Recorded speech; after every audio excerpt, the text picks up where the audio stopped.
greeted her. This feeling had never changed. It had stayed with her over the years, and wherever she was in the world, dusk never failed to give her a distinct sense of anticipation.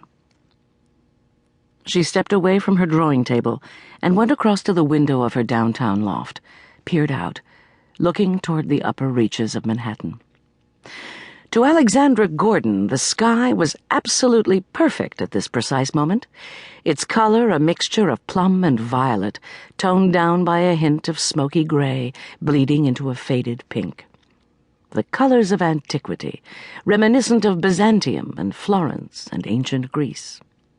And the towers and spires and skyscrapers of this great modern metropolis were blurred, smudged into a sort of timelessness, seemed of no particular period at this moment, inchoate images cast against that almost violet sky. Alexandra smiled to herself. For as far back as she could remember, she had believed that this time of day was magical. In the movie business, which she was occasionally a part of these days, dusk was actually called the magic hour. Wasn't it odd that she herself had named it that when she was only a child? Staring out across the skyline, fragments of her childhood came rushing back to her. For a moment, she fell down into her memories. Memories of the years spent growing up on the Upper East Side of this city, of a childhood filled with love and security and the most wondrous of times. Even though their mother had worked, still worked in fact, she and Tim had never been neglected by her, nor by their father.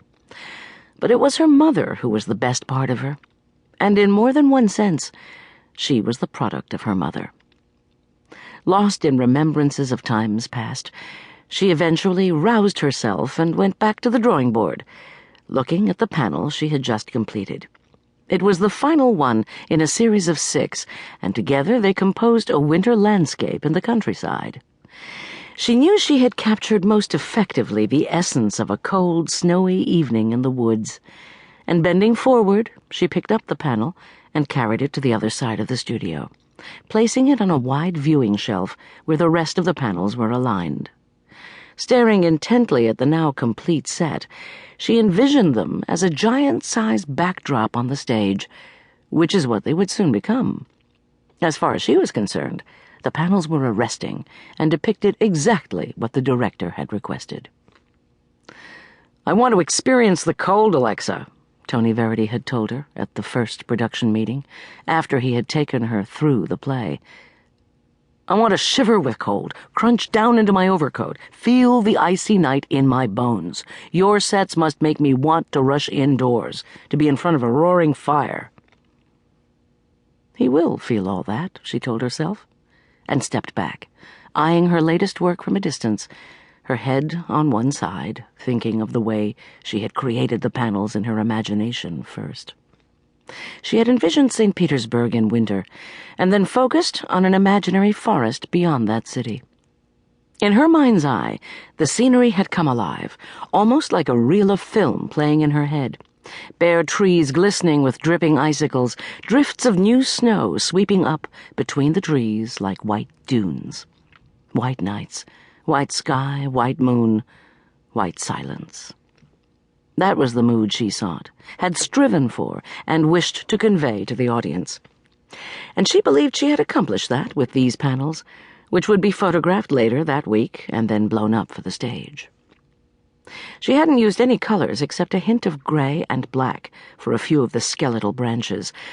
Her final touch, and perhaps her most imaginative, had been a set of lone footprints in the snow.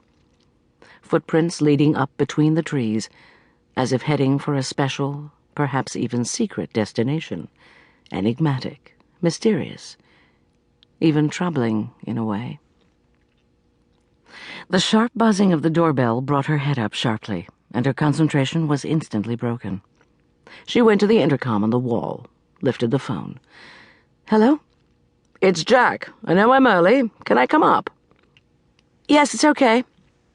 She pressed the button that released the street door, and then ran downstairs to the floor below in order to let him in. A few seconds later, Jack Wilton bundled up and